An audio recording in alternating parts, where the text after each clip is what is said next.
Belfast, please welcome Wako, Jack O'Neill.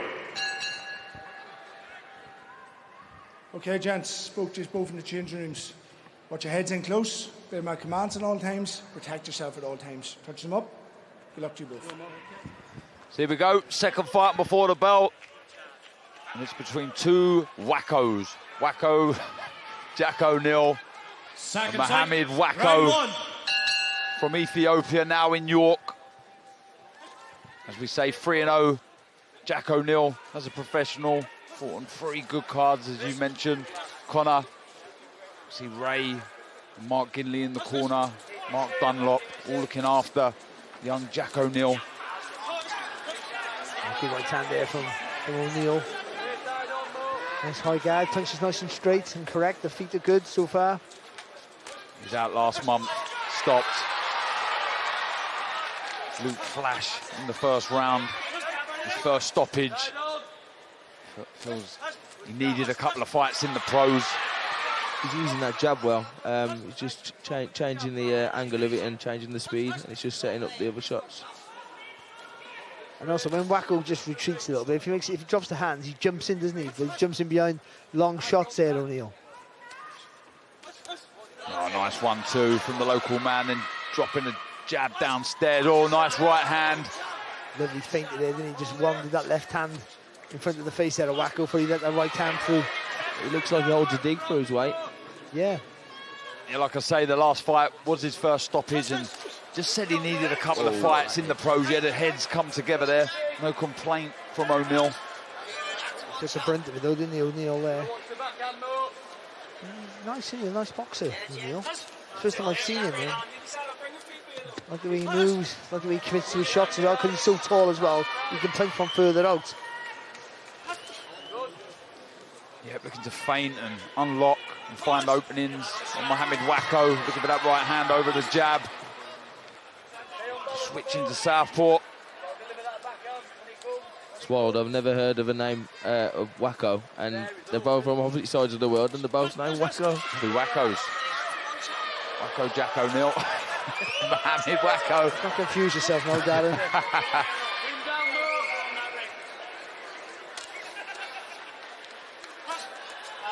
That's a good jab there from him. Just Wako coming forward there. The Wako in the blue shorts. And then just stopped him with a jab, didn't he? Just leaned over to the side, just brought that jab in his face and make him reset. Holding the centre of the ring well, just avoiding the right hand that was coming his way from Mohammed Wako. Yeah, looking to fire back, yeah, with that 1-2. He's moving and holding the centre of the ring well. See the right hand he throws O'Neill, it's not that fast, but the timing's so good. He always hits the target. Yeah, it's fluid, isn't it? It just moves and it just it works for him. Nice rhythm to it. Going to be like a boom boom. It's very accurate with it. Yep, good opening round from Jack O'Neill, the local man from here in Belfast.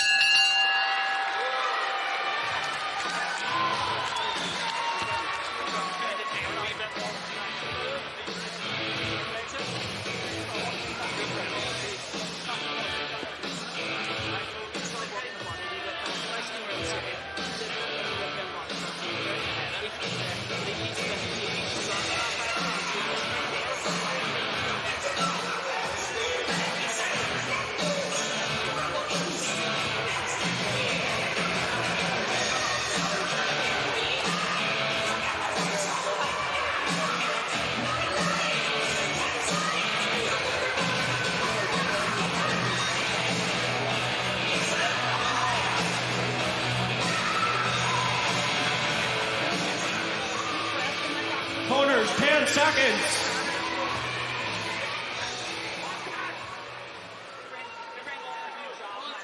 Second take, round 2. Second round here at the SSE Arena in Belfast. His local man, Jack O'Neill, who takes the first round, boxed nicely. We see him switch from orthodox to southpaw and landing some good 1-2s in his fourth rounder of his career. Looking nice and composed, Barry. Yeah, actually, in terms of the southpaw, was the only thing I didn't like. I mean, everything else, no, obviously, I'm not a massive fan of it. I know people do it now more naturally than they ever could before, but I mean, when everything's working so well from your natural stance, just stick to it.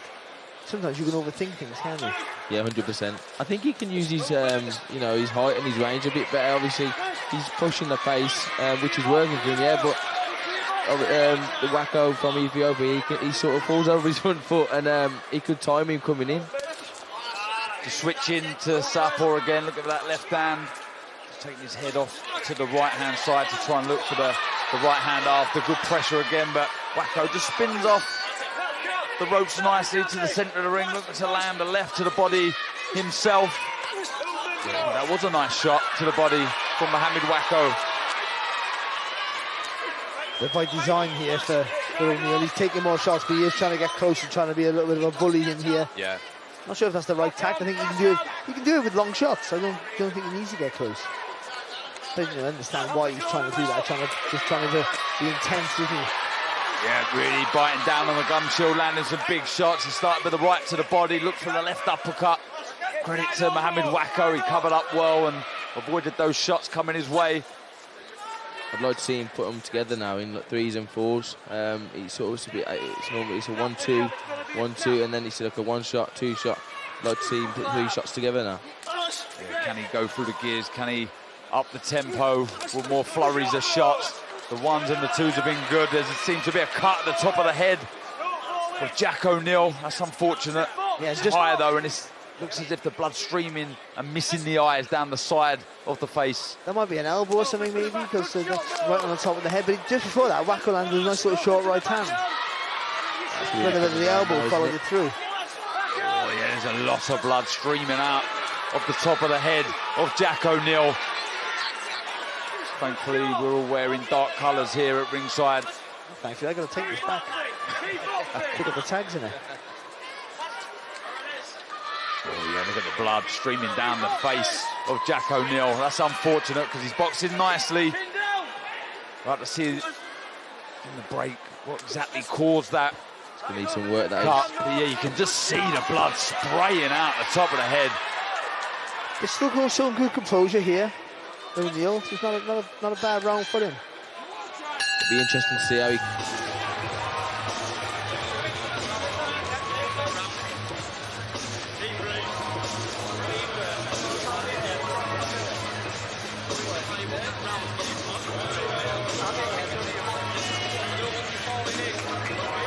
Yeah, you can see the damage there, just working on the top of the head. Let's see if we can see. Yeah, look, clash your heads. That's unfortunate, Barry.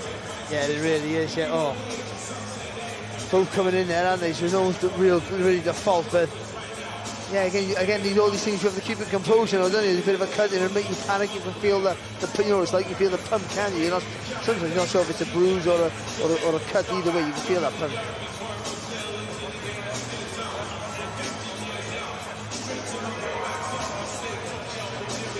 Corners, 10 seconds. Yeah, he doesn't seem too bothered, Jack O'Neill.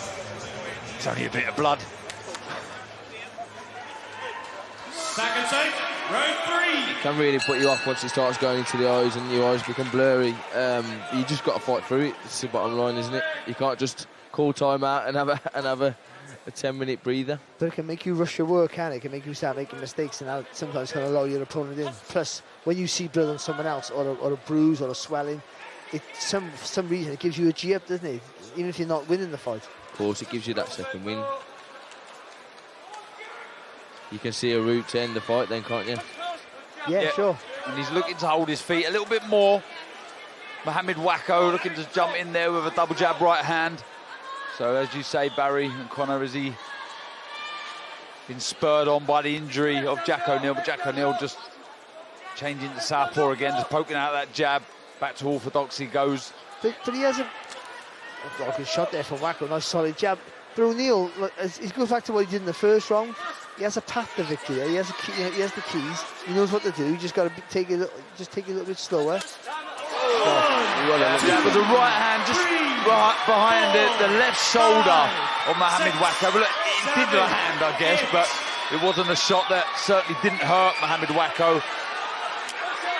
I'll tell you what, though, it sent him about 10 foot over to that red corner, and you're seeing the blood again just stream down that left side of the face of Jack O'Neill as he tries to go through the gears and get the job done here. He's targeting that head now, isn't he? Good shot there from O'Neill. Yeah, he is a little bit. But again, this is where O'Neill's got to stay calm and focused here now. It was a good shot he threw, but it hit him on the arm, so the weight and the balance hit him over. But just not rushing work now. You can see it's just trickling into his eye there. Yeah, just dabbing away at that left eye, just as you say that, Connor. Just keep those shots long, get behind the jab again, just everything like that. Move the feet in and out, don't engage with Wako, and you can skate home there, free. That's it. He's got the height, he's got the reach advantage. He can, you know, he can control the distance and just win the fight. Though you hear it a lot, you learn from your misfortunes, and this will be something that Jack O'Neill will be able to say he's dealt with as an experience, one you don't necessarily want to have, but you can take confidence away from it, I guess, that he hasn't really been affected by that cut. He hasn't lost his way or his shape, as you say, Barry. He hasn't lost his composure. And even some of the things that, you know, when he gets involved, I think if you stand in front of Wako will give you a good little fight by the looks of it. He likes to fire back, but when he's been getting caught, or even the clash of heads, it's been mainly because O'Neill's wanted to trade. So you learn from that. So it's not, all these things are good lessons for him, except for actually the damage of the cuts caused. He's boxed well, and when he tries to engage too much, he's been caught or cut. Yeah, like you say, he took a few boxes here, and you know, you can say he's dealt with a cut and he's pushed on. Yep, just dabbing away at that left eye as he walks back to his blue corner. Ray Ginley and the rest of the crew is going to get to work, and there's that knockdown, Barry. Just catches the left shoulder, doesn't he, of Mohammed Wako. Yeah, when Wako was throwing there, he's bringing that arm back and just leaning on the back foot, so I think just the momentum of his own weight plus the weight of the shot there just threw him over to the floor. But he skidded across the canvas, to be fair, so if that would have been on the chin, he might have been in trouble. It's a 10-8 round, so, you know, he's just got to take it and run with it. Yeah, he's in control, Jack O'Neill. The only blemish, of course, is that cut on top of the head. 10-8 round. One to go here. Does look calm and composed. Corners, 10 seconds. Mohammed Wako in that red corner as he stands up, ready for this final round. Second sight, fourth, final round. Yep, fourth round we go here at the SSC Arena. Jack O'Neill, Mohammed Wako, two Wakos as we pointed out. Jack Wako O'Neill, Mohammed Wako from Ethiopia. He's just got to go out there and win now, isn't he? And not listen to the crowd and try and impress. He's just got to get this W.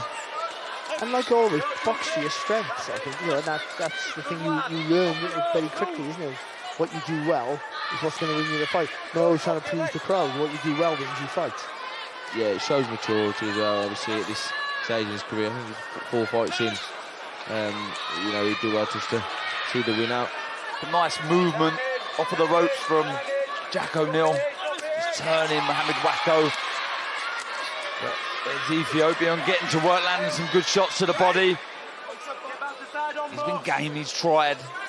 He's been second best. I think it's been the accuracy from Jack O'Neill that's been the difference in that department, certainly. Yeah, but certainly the first 2 rounds. That 1-2, I said about the right hand not being really fast, but the timing was really good on it. And as you were saying, Conor, he said if he just runs rhythm to his work, and I think he could have just done that throughout the whole fight. I mean, it's been a good performance, I think. You know, that cut is... You know, how many times have we all clashed heads with fighters and nothing happens? It's just... Sometimes it's just a bad luck, isn't it? Yep, in the southpaw stance again. Low hands trying to draw out the lead of Mohammed Wako, who's not taking the bait. Looking for a big overhand right is the Ethiopian. Couple of chopping, short shot inside from Wako. Moves his feet nicely out of range. That's a nice jab to the body from Jack O'Neill. Head's coming close again. Body shot there from Wako, a bit low. Just over a minute to go in this final round. More adventurous here, though, isn't he, Wako? Having a little bit of a good go here in the last round. Yeah, just walking forward, Jack O'Neill, not really throwing a great deal. Nice high guard, though. Oh, just missing with the left hook. Good footwork from Mohammed Wako. Yeah, he's asked some questions tonight. It's been awkward in this last round, Mohammed Wako. Dived in with a few shots, he's moved, varied up his work. I mean, you have to say this is his best round. Yeah, it is, but also O'Neill's sort of got rid of the jab. He stopped using the jab, he neglected it. I think that's allowed just Wako then to fire, because all the exchanges are a little bit closer to the target than they were when O'Neill's using that long left hand.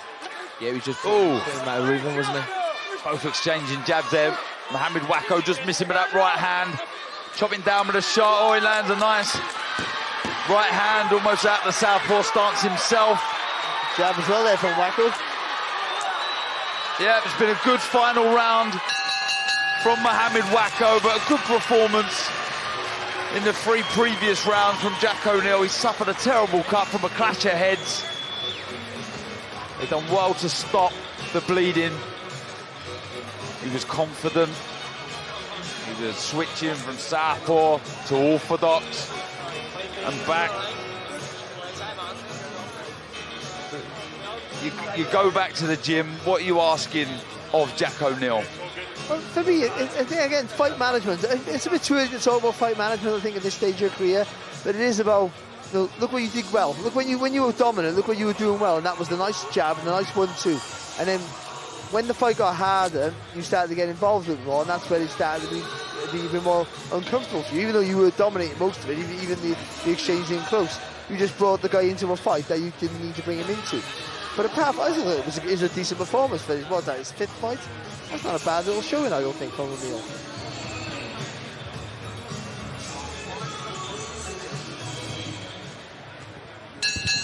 Ladies and gentlemen, after 4 rounds of action here in Belfast, we go to Eamon McGill's scorecard. It reads 39-36 for your winner. He's still undefeated, Wako Jack O'Neill. Well, Wako Jack O'Neill moves to 4-0 as a professional. And it was a good test. Mohammed Wako, the second of the Wakos, had a good final round. Suffered a terrible cut on top of the head, Jack O'Neill. But as we've said, a good experience in the bag. One you don't necessarily want to have, but he's got through the contest. See Ray Ginley there. Brother Mark in the corner. 2 good fighters themselves. He'll look to get that cut healed on top of the head and get back out as soon as possible. As we've already said, been on 3 really good cards, 2 here at the